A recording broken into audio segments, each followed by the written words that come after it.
सुप्रभात छात्रों, मैं विजेंद्र कुमार, व्याख्याता, राजकीय उच्च माध्यमिक विद्यालय संगेसरा चित्तौड़गढ़। देखिए, कक्षा 12 अनिवार्य हिंदी में सबसे पहले अपने पास में जो प्रकरण आता है वो प्रकरण है अलंकार, जो माध्यमिक शिक्षा बोर्ड राजस्थान के पेपर में 2 अंकों का आता है। थोड़ी सी सावधानी यदि अपन रखें तो ये 2 अंक अपने को आसानी से मिल सकते हैं। देखिए, अलंकार शब्द की व्युत्पत्ति कैसे हुई है, अलंकार शब्द वास्तव में है क्या। देखिए, अलंकार शब्द मूलतः है भाववाचक संज्ञा है। अलंकार शब्द मूलतः क्या है, भाववाचक संज्ञा है। ये 2 शब्दों के योग से बना है। पहला होगा अलम, दूसरा शब्द इसमें आता है कार। अलम जोड़ कार के योग से बना है। अलम का अर्थ होगा शोभा, कार प्रत्यय है जिसका अर्थ होगा करने वाला। देखिए, अलंकार शब्द मूलतः भाववाचक संज्ञा है, 2 शब्दों के योग से बना है। पहला शब्द है अलम, दूसरा शब्द है कार। अलम का अर्थ होगा शोभा, कार का अर्थ होगा करने वाला। अर्थात परिभाषा जो अपने सामने आ रही है वो आ रही है, पहली परिभाषा आ रही है, किसी भी पदार्थ की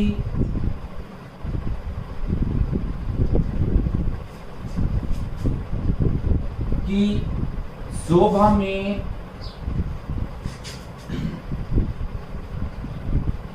वृद्धि करने वाले तत्व ही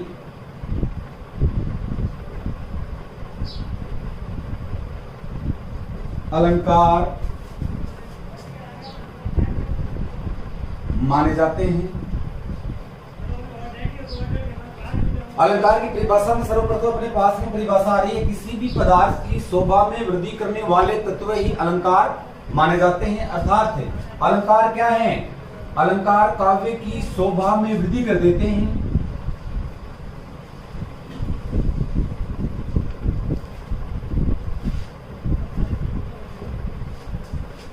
काव्य की शोभा बढ़ाने वाले तत्व ही अलंकार कहलाते हैं। पहली परिभाषा के रूप में अपने पास में आ गई है। दूसरी परिभाषा यदि अपन लेना चाहें तो दूसरी परिभाषा अपने पास में जो आएगी वो ये आएगी कि काव्य के क्षेत्र में ऐसे तत्व है जो किसी काव्य के क्षेत्र में ऐसे तत्व है जो किसी काव्य की शोभा में वृद्धि कर देते हैं। काव्य के क्षेत्र में ऐसे तत्व है जो किसी काव्य की शोभा में वृद्धि कर देते हैं, क्या कहलाते हैं, अलंकार कहलाते हैं। ये दूसरी परिभाषा है। तीसरी परिभाषा और सबसे छोटी परिभाषा अपन लेना चाहें तो वो परिभाषा है कि काव्य की शोभा बढ़ाने वाले तत्व ही अलंकार कहलाते हैं। काव्य की शोभा बढ़ाने वाले तत्व ही अलंकार कहलाते हैं।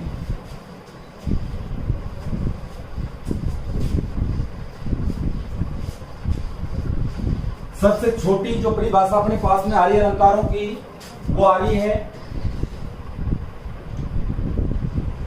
काव्य की शोभा बढ़ाने वाले तत्व ही अलंकार माने जाते हैं। ये परिभाषा आप याद रख सकते हैं। कभी कभी बोर्ड की परीक्षा में सीधा प्रश्न आपसे हो सकता है कि अलंकार किसे कहते हैं और अलंकारों का वर्गीकरण कितने रूपों में किया जाता है, तो आप सीधा उत्तर दे सकते हैं कि काव्य की शोभा बढ़ाने वाले तत्व ही अलंकार माने जाते हैं। अलंकारों का वर्गीकरण,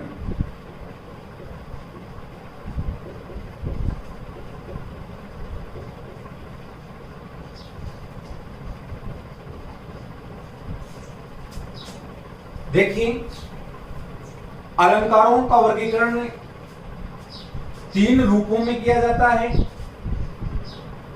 अलंकारों का वर्गीकरण प्रमुखतः 3 रूपों में किया जाता है।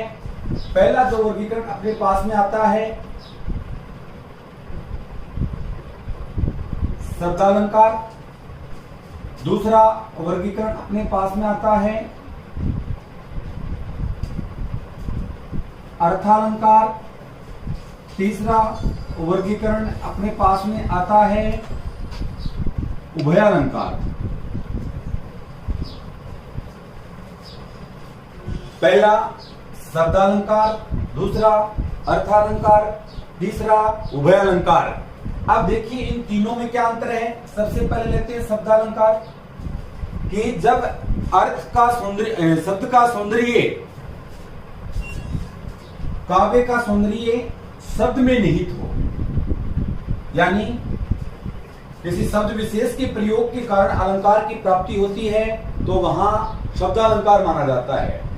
जैसे किसी भी काव्य में अपन किसी शब्द का प्रयोग करते हैं और उस शब्द के प्रयोग के कारण हमें अलंकार की प्राप्ति होती है, तो वहां शब्दालंकार माना जाता है।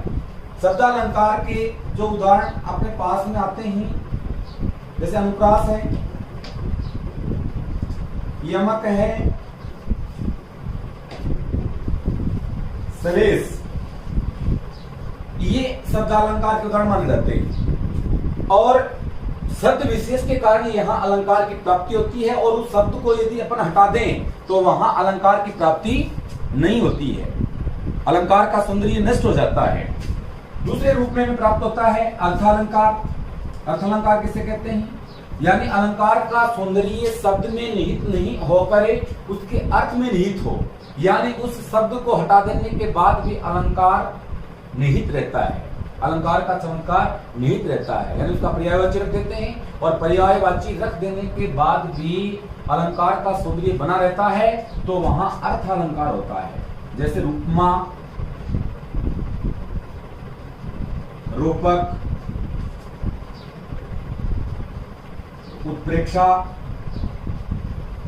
आदि जो अलंकार हैं वो अर्थालंकारों की श्रेणी में आते हैं। अब तीसरे नंबर पे जो आता है, विद्वानों ने हिंदी साहित्य में वर्गीकरण किया, उसके अनुसार उभयालंकार भी होता है। अब उभयालंकार में शब्द के आधार पर और अर्थ के आधार पर, दोनों ही आधारों पर अलंकार का सौंदर्य प्राप्ति होता है, तो वहां पर उभयालंकार माना जाता है।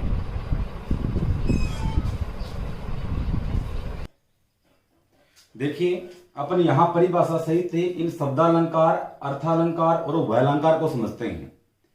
प्रथम परिभाषा में देखिए, जब किसी पद में किसी शब्द विशेष प्रयोग के कारण अलंकार की प्राप्ति होती है, यानी किसी शब्द विशेष का प्रयोग किया जाता है और उसके पश्चात अलंकार की प्राप्ति होती है, अर्थात उस शब्द को हटाकर उसका अन्य कोई पर्यायवाची शब्द लिख देने पर यदि अलंकार नष्ट हो जाता है, तो वहां शब्दालंकार माना जाता है।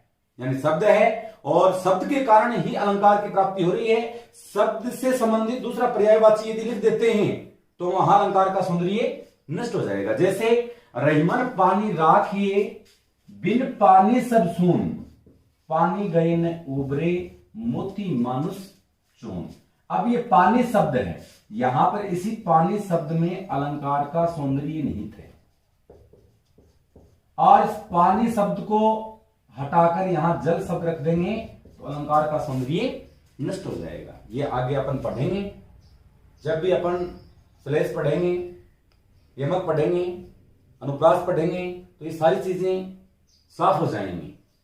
लेकिन थोड़ी इस पर मैं इसलिए जोर दे रहा हूं कि इनको समझना आवश्यक है। इनको समझने के लिए सबसे पहले परिभाषा, परिभाषा यदि अपने को किसी अलंकार की याद है या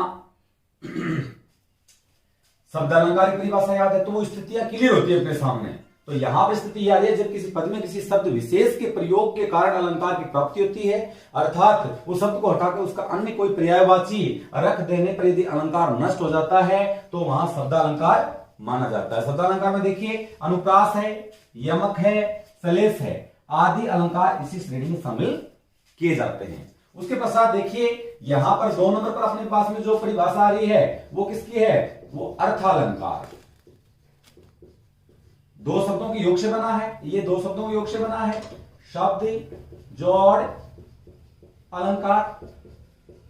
ये बना है अर्थ जोड़ अलंकार। तो अर्थ अलंकार में देखिए क्या है, जब किसी पद में किसी शब्द विशेष के प्रयोग से अलंकार की प्राप्ति नहीं होकर, जब किसी पद में किसी शब्द विशेष के प्रयोग के कारण अलंकार की प्राप्ति नहीं होकर अर्थ विशेष से अलंकार की प्राप्ति होती है, यानी उसके अर्थ से अलंकार की प्राप्ति होती है। अर्थात कोई भी पर्यायवाची शब्द लिखे जाने पर भी अलंकार की प्राप्ति हो जाती है, या अलंकार का सौंदर्य मौजूद रहता है, उपस्थित रहता है, तो वहां अर्थालंकार माना जाता है।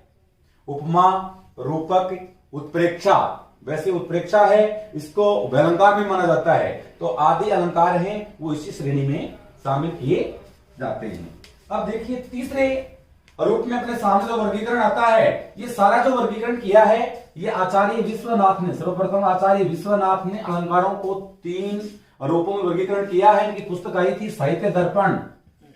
ये साहित्य की बातें हैं, लेकिन सामान्य जानकारी आपके लिए जरूरी है कि अलंकारों का वर्गीकरण सर्वप्रथम आचार्य विश्वनाथ ने किया था। आचार्य विश्वनाथ की पुस्तक आई थी साहित्य दर्पण, इसलिए इनको बोलते हैं साहित्य दर्पणकार, आचार्य विश्वनाथ भी बोलते हैं। इन्होंने इसी पुस्तक में ये 3 प्रकार के वर्गीकरण किए थे। तीसरे वर्गीकरण में देखिए, जब इस पद में शब्द एवं अर्थ विशेष दोनों के कारण, शब्द भी और अर्थ भी दोनों के कारण अलंकार की प्राप्ति होती है, तो वहां उभय अलंकार माना जाता है। इस श्रेणी में लगभग जो अलंकार शामिल है वो वक्रोक्ति अलंकार इस श्रेणी में शामिल किया जाता है। अब आगे चलते हैं अपने कक्षा 12 आरबीएससी में कौन कौन से अलंकार शामिल किए गए हैं, उन सभी का क्रमबद्ध अपन अध्ययन करेंगे। तो देखिए सबसे पहले यहां पर जो अलंकार है वो अलंकार है अनुप्रास। सबसे पहले अपने सामने जो अलंकार आ रहा है वो अलंकार आ रहा है अनुप्रास।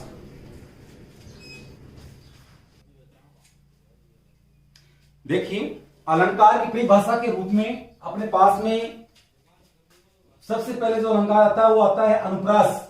जब किसी पद में किसी व्यंजन वर्ण की एक निश्चित क्रमानुसार बार बार आवृत्ति होती है, दोबारा सुनिए, कि जब किसी पद में किसी व्यंजन वर्ण की एक निश्चित क्रमानुसार बार बार आवृत्ति होती है तो वहां अनुप्रास अलंकार माना जाता है। कभी कभी प्रश्न पत्र में सीधा आपसे प्रश्न हो जाता है कि अनुप्रास अलंकार की परिभाषा लिखते हुए एक उदाहरण दीजिए। तो उसमें सबसे पहले आपके जो काम आएगी वो आएगी परिभाषा, कि जब किसी पद में किसी व्यंजन वर्ण की निश्चित क्रमानुसार बार बार आवृत्ति होती है तो वहां पर अनुप्रास अलंकार माना जाता है। ये परिभाषा आपको याद रखनी होगी। कभी कभी क्या कहा जाता है, आपको उदाहरण दे दिया, जैसे आपको उदाहरण दिया मधुर मधुर मुस्कान मनोहर मनुज वेश का उजियाला, ये दिया, और ये देकर सीधा प्रश्न आपसे किया जाता है कि निम्न पंक्तियों में कौन सा अलंकार है, उसका नाम लिखते हुए उसकी परिभाषा दीजिए। तो आपका उत्तर क्या होगा, आपका उत्तर होगा निम्नलिखित पंक्तियों में अनुप्रास अलंकार है। क्यों है कि जब किसी पद में किसी व्यंजन वर्ण की एक निश्चित क्रमानुसार, निश्चित मतलब कम से कम 2 बार जरूरी है, अधिक बार कितनी बार हो सकती है, एक निश्चित क्रमानुसार बार बार आवृत्ति होती है तो वहां अनुप्रास अलंकार माना जाता है। सबसे पहले अपने पास में जो उदाहरण आ रहा है वो उदाहरण है गंदी गंध गुलाब को गवहीं गाहक कौन। यहां पर देखिए व्यंजन वर्ण क्या है, गए है, और इसकी निश्चित क्रमानुसार बार बार आवृत्ति हो रही है, 1 2 3 4 5 बार इसकी आवृत्ति हुई, तो यहां ये पंक्ति आती है तो इसमें अनुप्रास अलंकार है। उसके बाद में देखिए भगवान भक्तों की भूरी भीति भगाइए, गंदी गंध गुलाब की गवहीं गाहक कौन। इसका अर्थ अपन जानना चाहें तो कोई इत्र बेचने वाला इत्र फरोश है, और इत्र फरोश है वो मूर्ख लोगों के बीच में जाकर खड़ा हो जाता है और वो उन लोगों को अपना इत्र दिखाता है, जांच करवाता है। तभी वहां से कोई विद्वान व्यक्ति गुजर रहा है, वो देखता है कि ये मूर्ख व्यक्ति हैं, ये इत्र की बिल्कुल भी पहचान, ये गुलाब का इत्र है, बहुत महंगा है, इसकी पहचान ये नहीं जानते हैं, तो वो चुपचाप सीधा तो नहीं कहता है, लेकिन वो बातों ही बातों में उस इत्र फरोश को क्या कहता है, गंदी गंध गुलाब की गवहीं गाहक कौन। वो उसे सचेत करता है कि हे गंधी, हे इत्र फरोश, ये तुम्हारे गुलाब की गंध है, ये बहुत ही कीमती है, गंवार लोगों में इसको मत दिखाओ, क्योंकि गंवार लोगों में इसका ग्राहक कोई भी नहीं है। दूसरी पंक्ति देखिए, भगवान भक्तों की भूरी भीति भगाइए, यानी जो भक्तों के जो भ्रम है और जो भय है वो हे ईश्वर आप दूर कीजिए। तो जैसे इसमें भय भय भय भय भय भय व्यंजन वर्ण की निश्चित क्रमानुसार बार बार आवृत्ति हो रही है, तो इस पूरी पंक्ति में कौन सा अलंकार होगा? इसमें अनुप्रास अलंकार होगा। अगले उदाहरण के रूप में अपने पास उदाहरण आ रहा है, कानन कठिन भयंकर भारी, तो कै भय भय, कानन कठिन भयंकर भारी, घोर घार हिम बार बयारी। तुलसीदास जी उक्ति है, घ और बै और बै, जंगलों की विद्याओं के बारे में बताया गया है, तो दो बार आवृत्ति हो रही है, तो इसमें कौन सा अलंकार है? अनुप्रास अलंकार माना जाता है। अगला देखिए, मधुर मधुर मुस्कान मनोहर मनुज वेश का उजियाला, तो इसमें मैं ये मैं की आवृत्ति के कारण इस पूरी पंक्ति में कौन सा अलंकार माना जाता है? अनुप्रास अलंकार माना जाता है। सबसे सरल उदाहरण अपन बार बार बोलते हैं, चंदू के चाचा ने चंदू की चाची को चांदनी चौक में चांदी की चम्मच से चटनी चटाई, तो ये च की आवृत्ति है, ये भी क्या है? अनुप्रास अलंकार का ही उदाहरण है। और सामान्य भाषा में अपन एक दो उदाहरण और भी बोलते हैं कि खड़क सिंह के खड़कने से खड़कती हैं खिड़कियां, खिड़कियों के खड़कने से खड़कता है खड़क सिंह, तो ख की आवृत्ति हो गई, उसमें च की आवृत्ति है।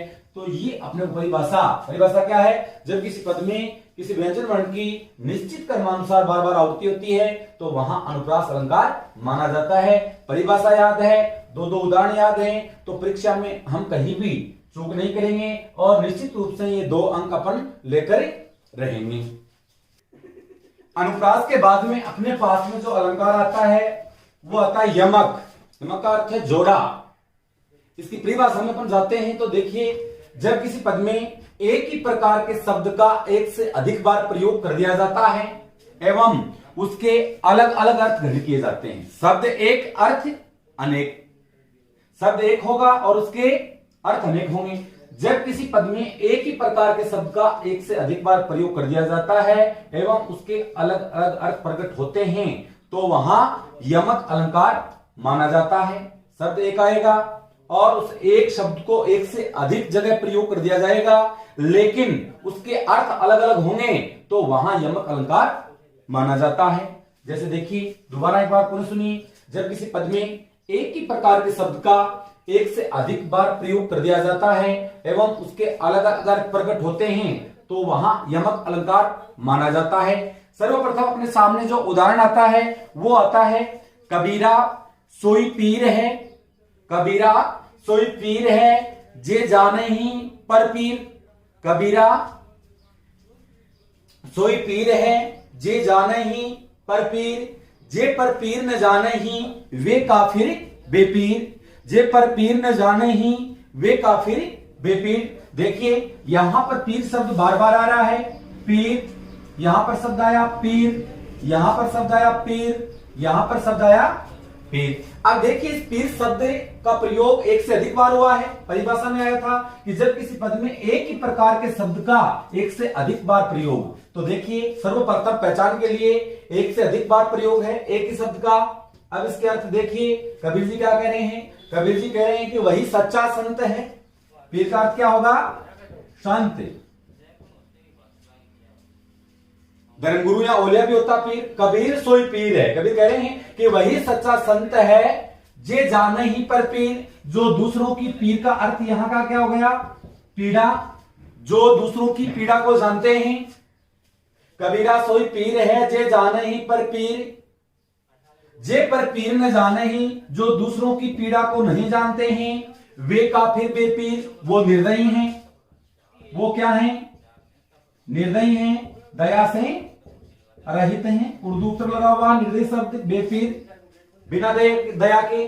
तो देखिए, शब्द आया एक बार, एक से अधिक बार, और अर्थ भी क्या हो रहे हैं? अलग अलग हो रहे हैं। शब्द एक ही आ रहा है लेकिन अर्थ अलग अलग हो रहे हैं, यानी एक ही प्रकार के शब्द का एक से अधिक बार प्रयोग कर दिया जाता है और उस शब्द का अलग अलग अर्थ निकलता है, तो वहां पर यमक अलंकार माना जाता है।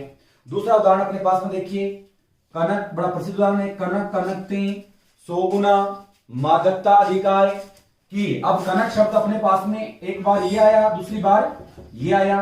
कनक कनकते यानी कनक का अर्थ है सोना, और इस कनक का अर्थ हो गया धतूरा। सोना धतूरे से 100 गुना। देखिए यमक अलंकार का सर्वप्रथम जो उदाहरण अपने पास में आता है वो उदाहरण है, कबीरा सोई पीर है जे जाने ही पर पीर, जे पर पीर न जाने ही वे काफिर बेपीर। अब देखिए इसमें जो पीर शब्द है परिभाषा में आया अपने पास कि जब किसी पद में एक प्रकार के शब्द का एक से अधिक बार प्रयोग कर दिया जाता है एवं उसके अलग अलग अर्थ प्रकट होते हैं तो वहां यमक अलंकार माना जाता है। अब यहाँ पर पीर शब्द का देखिए, प्रथम पीर का अर्थ है संत। कबीर जी कह रहे हैं कि वही सच्चा संत है जे जाने ही पर पीर। पीर का अर्थ होगा पीड़ा, जो दूसरों की पीड़ा को जानते हैं। जे पर पीर न जाने ही, जो दूसरों की पीड़ा नहीं जानते। वे काफिर बेपीर, वो क्या है, निर्दयी हैं, दया से रहित हैं। पीर शब्द एक था और एक से अधिक बार आया और अर्थ भी क्या हो रहे हैं, अलग अलग हो रहे हैं। तो यहाँ पर ये शब्द एक ही है और एक ही शब्द की बार बार आवृत्ति हो रही है और अर्थ अलग अलग हो रहे हैं, तो यहाँ पर अलग यमक अलंकार माना जाता है। दूसरे में देखिए, कनक कनकते सोगुना मादकता अधिकाय, या खाए बोराए जगे वा पाए बोराए। कनकार सोना, दूसरे कनकार धतूरा। सोना धतूरे से 100 गुना ज्यादा नशीला होता है। मादकता का नशीला, अधिकाय का अधिक। सोना धतूरे से 100 गुना ज्यादा नशीला होता है। या खाए बोराए जगे, धतूरा तो खाने के बाद में आदमी पागल होता है, लेकिन सांसारिक जो लोग हैं वो तो सोना तो मिलते ही पागल हो जाते हैं। अर्थात कि जो लोग धनवान होते हैं उनमें उस धन का जो अहंकार है वो बैठ जाता है, चढ़ जाता है। उसके बाद में तीसरा उदाहरण अपने पास में आ रहा है, काली घटा का घमंड घटा। यहाँ पर ये घटा शब्द है, घटा घटा शब्द एक है लेकिन इसकी आवृत्ति 2 बार हुई है, काली घटा। तो यहाँ पर घटा शब्द का जो अर्थ होगा वो होगा बादल। काली घटा का घमंड घटा। अब इस घटा का अर्थ क्या होगा, कम होना या क्षीण होना। कम होना या शब्द एक है और अर्थ ही अलग अलग हो गई। तो यहाँ पर काली घटा का घमंड घटा, घटा शब्द 2 बार आया, दोनों ही बार अर्थ क्या हो रहा है, अलग अलग प्रकट हो रहा है, तो इसमें भी यमक अलंकार है। इसके बाद में चौथा उदाहरण अपने पास में आ रहा है, वर को छोड़ और कोई वर ले लो। यानी जब सावित्री के जो पति सत्यवान मृत्यु को प्राप्त हो जाते हैं और सावित्री यमराज को प्रसन्न करती है तो यमराज प्रसन्न होकर उसे क्या कहते हैं, वर को छोड़ और कोई वर ले लो। वर का अर्थ यहाँ पर पति से है। पहले वर का अर्थ क्या हो गया, पति। दूसरे वर का अर्थ क्या है, वरदान। तुरंत क्या कहा, अपने पति को छोड़कर और कोई वरदान तुम मुझसे मांग सकती हो। यानी पति को छोड़कर और कोई वरदान मांगो तो मैं तुम्हें दे सकता हूं। तो इस प्रकार यमक अलंकार परिभाषा याद रखनी है, एक प्रकार के शब्द का एक से अधिक बार प्रयोग और वो अलग अलग अर्थ प्रकट करता है, तो वहां यमक अलंकार है। इनमें से 2 या 3 उदाहरण अपने याद रख सकते हैं तो अपने लिए उपयोगी सिद्ध होंगे। तीसरे अलंकार के रूप में अपने पास जो अलंकार आ रहा है वो है श्लेष अलंकार। श्लेष का शाब्दिक अर्थ होता है चिपका हुआ। श्लेष का शाब्दिक अर्थ होता है चिपका हुआ, यानी अपन कोई पद पढ़ते हैं, काव्य पढ़ते हैं तो उसमें कोई शब्द एक बार प्रयुक्त होता है, लेकिन एक बार प्रयुक्त होने के बाद में भी उस शब्द के अलग अलग प्रसंग, अलग अलग संदर्भ के अनुसार एक से अधिक अर्थ प्रकट होते हैं, तो वहां श्लेष अलंकार माना जाता है। देखिए, जब किसी पद में प्रयुक्त कोई शब्द अलग अलग प्रसंग, संदर्भ के अनुसार अलग अलग अर्थ को प्रकट करने लग जाता है तो वहां श्लेष अलंकार माना जाता है।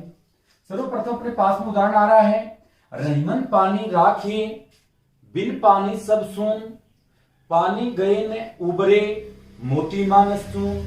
अब यहां जो श्लेष जो पद है वो श्लेष पद है पानी। अब ये शब्दालंकार का है। अब पानी शब्द जो है इसके अलग अलग प्रसंग, इसके 3 प्रसंग होंगे। मोती का प्रसंग होगा, मनुष्य का प्रसंग होगा और चून का प्रसंग होगा। अब देखिए रहीम जी क्या कह रहे हैं कि पानी राखिए, बिन पानी के सब सूना सूना लगता है, और यदि पानी चला जाता है तो क्या होता है। मोती के संदर्भ में देखिए, पानी शब्द का अर्थ हो गया चमक। कि मोती की चमक एक बार चली गई तो वापस लौटकर नहीं आती है। उसके बाद में मानस यानी मनुष्य, मनुष्य के संदर्भ में पानी का अर्थ हो गया इज्जत। मनुष्य की इज्जत एक बार चली गई, पानी चला गया तो लौटकर नहीं आता है। इसी संदर्भ में देखिए, घृणी के संदर्भ में देखिए, चून के संदर्भ में इसका अर्थ होगा जल। घृणी यदि आटे में एक बार ज्यादा पानी डाल देती है तो उसको वापस से नहीं निकाल पाती है। तो देखिए श्लेष जो पद है वो एक पद है और अलग अलग संदर्भ नंबर 1, 2 और 3, इन तीनों संदर्भों में पानी शब्द का अर्थ अलग अलग हो रहा है। मोती के विषय में चमक, मनुष्य के संदर्भ में इज्जत, चून के संदर्भ में जल। अतः इसमें कौन सा अलंकार माना जाता है? श्लेष अलंकार माना जाता है। एक ही शब्द में अनेक अर्थ चिपके हुए हैं। दूसरा उदाहरण देखिए, चरण धरत चिंता करते, भावत नींद सोर, सुवर्ण को ढूंढत फिरते, कवि व्याभिचारी चोर। सुवर्ण शब्द है वो श्लेष पद है, ये श्लेष पद है। अब सुवर्ण का अच्छा क्या हो, किसके संदर्भ में? कवि के संदर्भ में। कवि को कविता करने के लिए सुवर्ण, अच्छे वर्ण चाहिए, तो कवि के संदर्भ में सुवर्ण का अर्थ हो गया अच्छे अच्छे वर्ण कविता बनाने के लिए। व्याभिचारी के संदर्भ में इसका अर्थ हो गया सुंदरता। सुंदरता यानी व्याभिचारी मनुष्य है वो सुंदर औरतों के पीछे लगा रहता है। सुवर्ण का उसके संदर्भ में अर्थ क्या हो गया? सुवर्ण का सुंदरता। और चोर के संदर्भ में इसका अर्थ क्या हो गया? चोर के संदर्भ में इसका अर्थ हो गया सुवर्ण का सोना। ये चोर के संदर्भ में, ये व्याभिचारी के संदर्भ में। तो शब्द आया एक और प्रसंगानुसार उसके एक से अधिक अर्थ हो रहे हैं, तो यहां पर श्लेष अलंकार माना जाता है। अगला देखिए, बलिहारी नृपकूप की गुण बिनु बूंद न देई। यहां पर देखिए श्लेष किसमें है? यहां जो आपको श्लेष है वो गुण में श्लेष है। बलिहारी नृपकूप की, अब कुएं का संदर्भ है और राजा का संदर्भ है। नृप राजा और कूप कुआ। इसमें गुण का अर्थ क्या होगा? राजा के संदर्भ में इसका अर्थ लिया गया है गुणों के बिना, यानी मैं ऐसे राजा के ऊपर निछावर जाता हूं जो गुणों के आधार पर विद्वानों का सम्मान करता है, उनको धन आदि देता है। और कुएं के संदर्भ में गुण का अर्थ क्या हो गया? रस्सी, यानी कुआं है वो रस्सी के बगैर क्या नहीं देता है? पानी नहीं देता है। अब देखिए बूंद जो श्लेष पद है, यहां पर गुण श्लेष पद था, यहां पर बूंद भी श्लेष पद है। अब बूंद का राजा के संदर्भ में, तो बूंद का अर्थ क्या हो गया? धन। कि राजा अच्छे गुणों के बिना किसी को धन नहीं देता है। दूसरा श्लेष पद अपने पास में कौन सा आ रहा है? बूंद। बूंद का अर्थ कुएं के संदर्भ में क्या हो गया? जल। बिना रस्सी के कुआं कभी भी जल नहीं देता है। तो देखिए आज हमने अनिवार्य हिंदी में अलंकारों में 3 अलंकारों का अध्ययन कर लिया, जिसमें सबसे पहला अलंकार था अनुप्रास, उसके बाद यमक, उसके बाद है श्लेष। बाकी बचा हुआ शेष अगले वीडियो में। वीडियो को देखें, लाइक, शेयर और सब्सक्राइब करें। जय हिंद, जय भारत, धन्यवाद।